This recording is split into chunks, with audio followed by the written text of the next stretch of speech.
যদি গোল না দিতে পারিস তুই তোর কানের নিচে 7 আপ দেব বল নিয়ে চমৎকার গতিতে এগিয়ে চলেছেন মেসি মেসির পথে বাধা হলে মজা এ ভাই ফাউল হয়েছে ফাউল দেন ভাই না হয়নি মোটেও ফাউল হয়নি হয়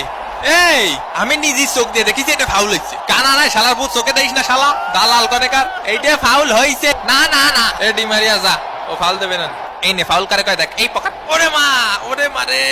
এ শালা জিনির বাচ্চা মাদার বোর্ড খনিকে ছেলে জানে বা সেনে মারে শালা ফাউলি দেখিস কি আমাকে মেসি ভাইরে ফাউল করেছিস দেখিসও বাবা টপ টপ হট হট নাটক মারিস হট শালা এ কে আছে এই আমার দাঁত দিয়ে রক্ত বেড়ে গেছে তুই আমার উঠে দিছিস কে এ রে ভারী কাকা ওর না মোটা মান্ডি থেকে সরিয়ে ওঠা মান্ডি রাখা উচিত আসলে সিরিয়াস গুটো মারিস এবার রেফারি আর ফাউল ধরছিস না খেলা শুরু হয়ে গেছে পিছনে ফাউল দাও না বসা কথা ফাউল দিনিতে আরো ফাউল করবা অবশ্যই করবো ফাউল দিবা না তুমি ফাউল করবো না এ ভাই মেসি আমার কানে থাবা মারিছে কানে কিছু শুনতে পাচ্ছি না এশাল্লাহ মাঠের মধ্যে হাওয়ায় মিঠে গেছে নাকি এ রেফারি কাকা মার্টিনেজ আমার মোষ টানিছে এ বেটা তোর মোষে তো এখনো ভালো করে টানি আমি দিলাম না না না না না সেটা তো বড় কথা না শোনা তুমি